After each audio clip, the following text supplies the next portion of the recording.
The vote was unanimous. 847 to 0.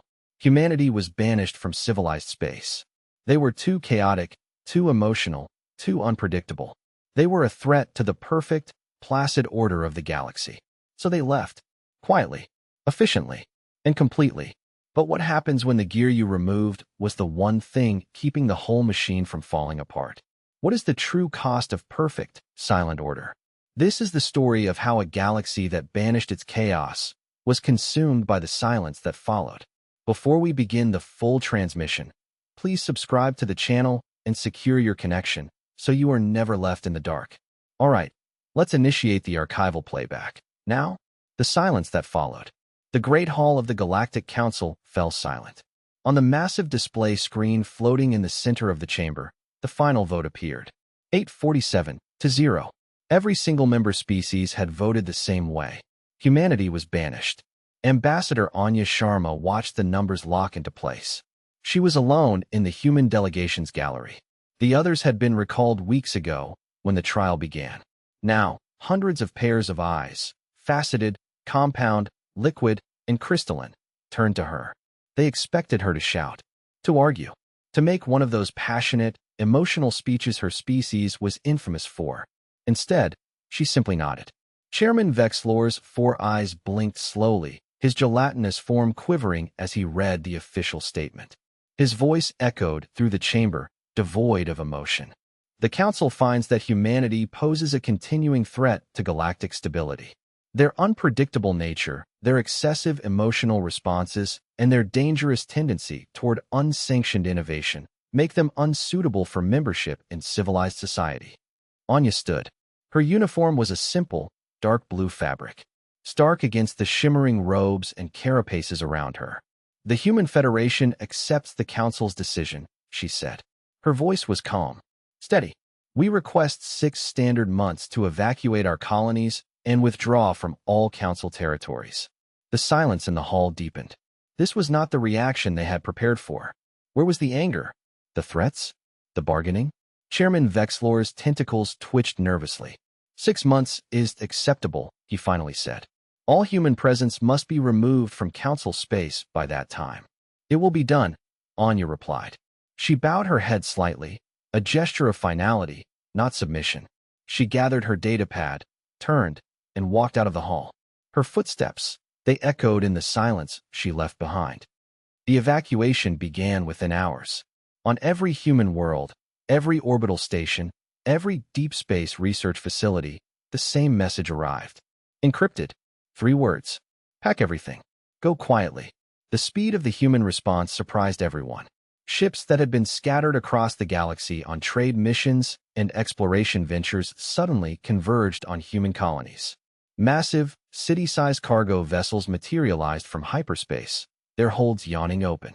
Space elevators worked around the clock, day and night, ferrying people and supplies to the waiting ships.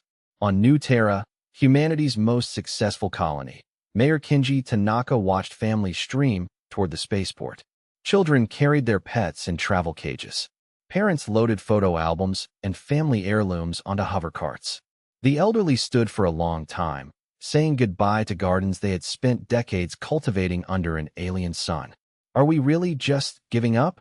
Asked Dr. Eris Thorne, the colony's chief scientist. He gestured to the gleaming towers and green parks of the city they had carved from a wilderness 50 years ago. After everything we built here? Mayor Tanaka's gaze was fixed on the horizon. Anya's orders were clear. We leave quietly, and with dignity. But this is our home, too, Thorne insisted. It was our home, Tanaka corrected, his voice heavy. Now we make a new one. Across the galaxy, similar scenes played out. On dozens of worlds, human traders closed their shops, transferring their businesses to their alien partners with meticulous records. Human teachers said goodbye to their students, handing over complete lesson plans for the next cycle. Human doctors finished treating their last patients, carefully training alien replacements in their unique surgical techniques. The aliens watched with growing confusion. They had expected protests, legal challenges, maybe even violent resistance. Instead, the humans packed their belongings with the same unnerving efficiency they applied to everything else. They left behind detailed instruction manuals for the infrastructure they could not take. They paid all their outstanding debts, right down to the last credit. They honored every single one of their contracts, right up to the final departure date. Captain Maria Santos commanded one of the last ships to leave the Kepler mining system. As her vessel pulled away from the station where she had worked for 10 years, she sent a final message to the Tharaki manager taking over. "All the equipment is in perfect working order," she said, her voice crisp and professional. "The maintenance schedules are programmed into the main computer. The safety protocols are clearly marked in your language. You should have no problems." Manager Kthar watched the human ship disappear into the silent blackness of hyperspace. The massive mining operation continued around him, humming along perfectly. The automated systems were flawless. Everything was running smoothly. On the diplomatic station orbiting Proxima Centauri, Ambassador Anya Sharma made her final report to Earth. "All human personnel have been evacuated from Council space. All facilities have been transferred to local authorities. All agreements terminated according to legal requirements." President Martinez appeared on the screen from Earth. "Any sign of regret from the Council?" "None," Anya replied, her face a mask of stone. "They seem relieved we left so quietly. I think they expected us to cause trouble." "Maybe we should have," Martinez said with a bitter smile. Anya shook her head. "No, we leave with our dignity intact. Let history judge them." The final human ships gathered at the edge of known space. Thousands of vessels, a silent, ghost fleet in the void. Families said goodbye to a galaxy that had been their home for generations. Young people, born on distant worlds, wondered what lay beyond the galactic rim. Admiral Jenna Sharma, Anya's sister, commanded the lead ship. She opened a channel to the entire human fleet. "Citizens of humanity," she said, her voice reaching every ship in the convoy. "Today, we begin a new chapter. We leave behind a galaxy that could not accept our differences. We go forward to build something better." The ships turned. As one, they faced the endless, starless darkness beyond the galactic edge and began their journey into the unknown. Behind them, the civilized galaxy settled back into its comfortable, predictable peace. The Galactic Council held a celebration 3 days after the last human ship vanished. Representatives from all 847 species gathered to mark the beginning of what they called the Age of Proper Order. Chairman Vexlor gave a stirring speech about stability and predictability. The crowd cheered. "Finally," said Councillor Zether from the Meridian Union, "we can focus on serious matters without human interference." "Agreed," added Trade Commissioner Kale. "No more emotional outbursts in negotiations. No more dangerous, undocumented experiments," chimed in Science Director Quilmes. "Just proper, methodical research." The party lasted late into the station's night cycle. They toasted the return of order. They congratulated themselves on making the galaxy safe again. In the weeks that followed, life in Council space continued exactly as planned. Ships followed their scheduled routes. Research proceeded according to established protocols. Diplomats conducted business with proper, tedious formality. Everything was predictable, orderly, efficient. The aliens were pleased with their decision. They had removed the disruptive element. Now they could build the perfect civilization they had always dreamed of. No more surprises. No more emotional complications. No more humans changing everything just when it seemed to be working properly. They were so focused on their achievement that they did not notice the small problems beginning to appear. Shipping delays that lasted a few hours longer than expected. Equipment failures that took slightly more time to repair. Research projects that moved a little more slowly. They were tiny changes, barely worth mentioning in official reports. The galaxy was still functioning. The removal of humanity had been a complete success. Or so they believed. 3 months after the law, SD human ship disappeared. Trade Commissioner Kale stared at his morning reports. The numbers didn't make sense. Piracy attacks along the outer spiral trade routes had increased by 312% in the past month. These were routes that had been completely safe for decades, when the humans managed them.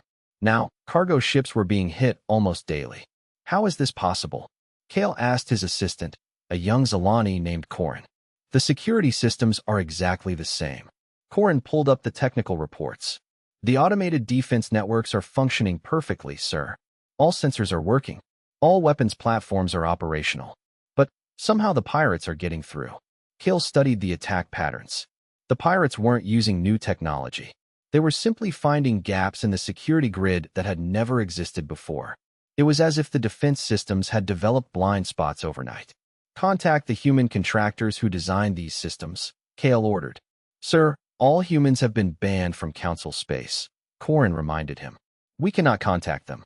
Then find their technical manuals. There must be documentation. Corin looked uncomfortable. We have the official documentation, sir. But the human technicians made many small modifications over the years. They said the changes were too small to document formally. Kale felt his four stomachs clench. What kind of modifications? We're not sure, sir. The humans called them minor adjustments and field improvements. They said it helped the systems adapt to new threats. On the other side of the galaxy, Dr. Silthera faced a different, but equally frustrating problem. The Altrian Research Institute had been the most productive science facility in Council space. Now, her team could barely complete basic experiments. The equipment is working perfectly, she told her research partner, Dr. Velkin. Our procedures are exactly the same, but our progress has slowed to almost nothing. Dr. Velkin checked their latest results. Perhaps we need to be more systematic. We are already following every protocol exactly, Dr. Silthera replied, her voice tight with frustration. Our methodology is flawless, but we are not making any new discoveries. She pulled up the Institute's research history.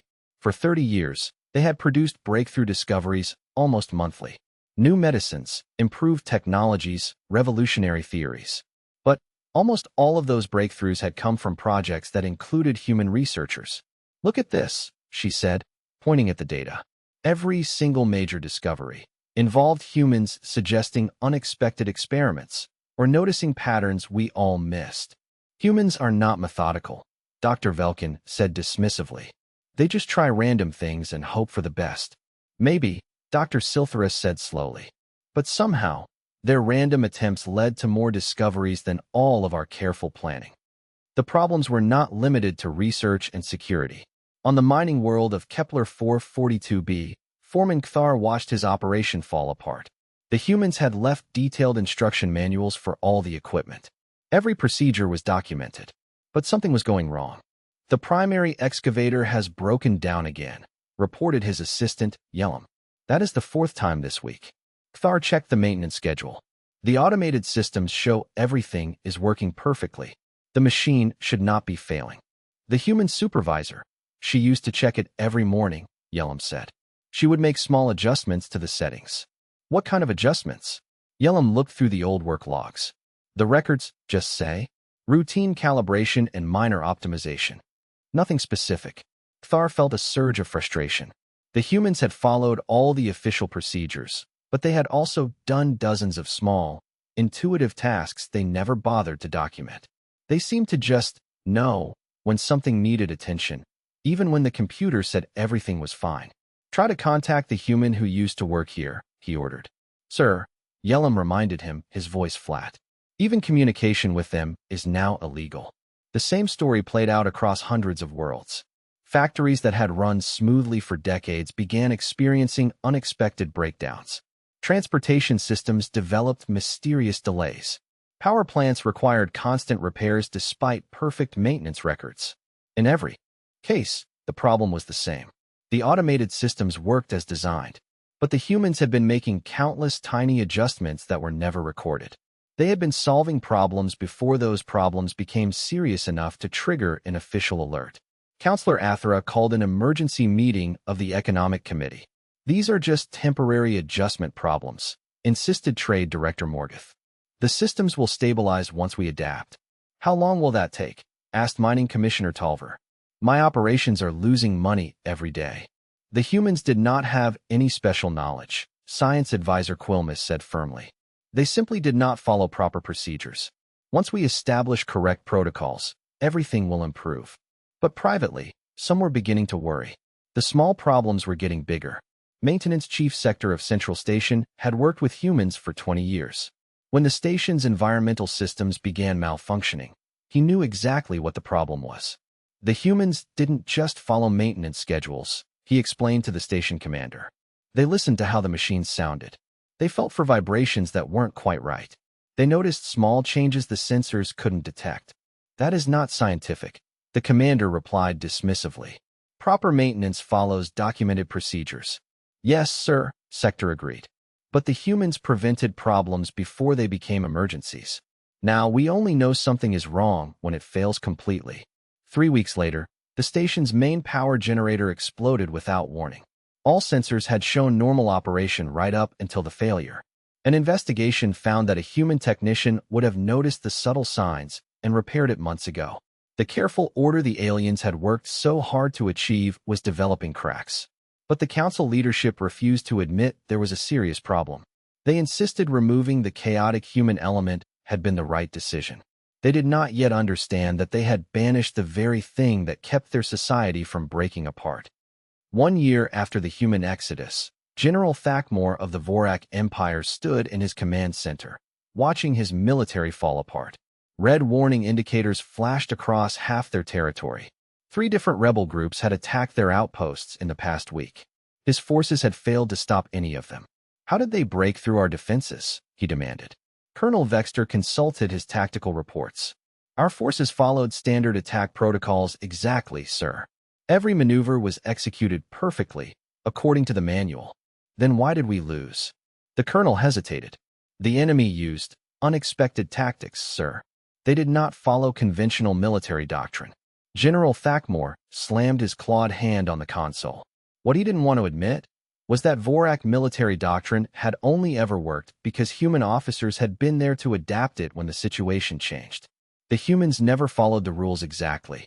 They modified tactics on the spot. They found creative solutions. Now, when the battle plan failed, Vorak commanders had no idea what to do next. They could execute the standard procedures perfectly, but they could not think of a new plan when the old one stopped working. The crisis deepened. Environmental disasters began striking terraformed worlds. The planet Kepler 438b had been a lush paradise. Now its ecosystems were collapsing. All our biological models predicted a stable ecosystem, Dr. Rontel, the scientist in charge, told her team. The computer simulations showed perfect balance. What she didn't understand was that human terraformers had never relied purely on computer models. They had used intuition, experience, and what they called gut feelings to make adjustments no algorithm could predict. They understood that living systems were too complex to be perfectly planned. Without them making those constant, tiny adjustments, even the most carefully designed worlds began to die. The first major pandemic in 2 centuries hit next. Dr. Morth, head of the Galactic Health Organization, watched infection rates climb. His teams followed every protocol for disease containment. But the pandemic kept spreading. Our standard antiviral drugs have no effect, reported his lead researcher. Have you tried experimental treatments? Dr. Morth asked. Sir, experimental treatments require extensive testing and approval processes. It would take years to develop new medicines using proper procedures. Dr. Morth knew human doctors would have already been trying unusual combinations of existing drugs, testing radical new approaches, somehow finding a solution that conventional medicine missed. But those practices had been considered too risky, too unscientific.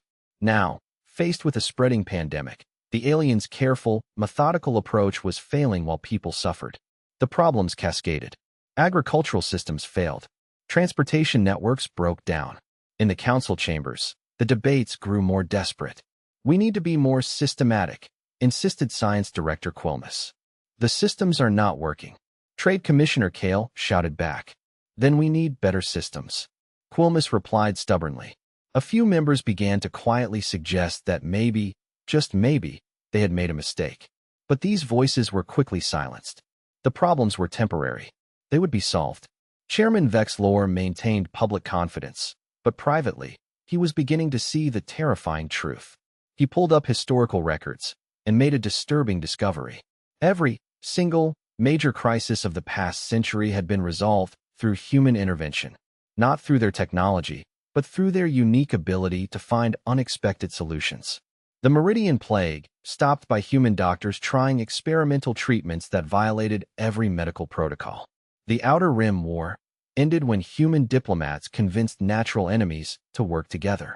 The Great Economic Collapse, reversed by human economists who ignored traditional theories. In every case, the humans had succeeded by doing exactly what the council had banned them for: being unpredictable, emotional, and innovative. Chairman Vexlor closed the files. Somewhere out there, beyond the galactic rim, humanity was building a new civilization. They had been gone for only 1 year, but already their absence was destroying everything the council had worked to preserve. The galaxy was learning a painful lesson about the difference between order and stagnation. 2 years after the Exodus, Chairwoman Zephyra of the Meridian Union led an unprecedented mission beyond the galactic rim. Her ship, the Harmony of Worlds, carried representatives from 50 different species. It carried the desperate hope of a dying civilization. The journey took 3 weeks. What they found when they arrived defied all their calculations. "Are these readings correct?" Zephyra asked her science officer, staring at the sensor display in disbelief. "I have checked them 5 times, Chairwoman," Dr. Silthera replied, her voice trembling. "Human civilization has expanded across 17 galaxy clusters. Their technology appears to be centuries ahead of our own, and they have made peaceful contact with over 40 previously unknown alien species." Through the view screen, they saw it. Massive space stations that dwarfed anything in Council space. Ships moved between them in patterns that seemed chaotic, but were brutally efficient. "How is this possible?" asked Trade Commissioner Kale. "They have only been gone for 2 years. Perhaps humans adapt faster than we thought," Dr. Siltheris said quietly. A fleet of sleek, black ships approached their vessel. A communication signal came through within minutes. "Council Ship Harmony of Worlds. This is Admiral President Anya Sharma of the Terran Frontier Alliance. You are welcome in human space. Please follow our escort ships to Sanctuary Station." Zephyra recognized the name. Anya Sharma, the ambassador who had accepted their banishment so calmly. She was now the leader of what appeared to be a vast human empire. Sanctuary Station was beyond anything they had imagined. A massive structure housing millions of beings from dozens of species. Markets bustled with trade between humans and aliens the Council had never even encountered.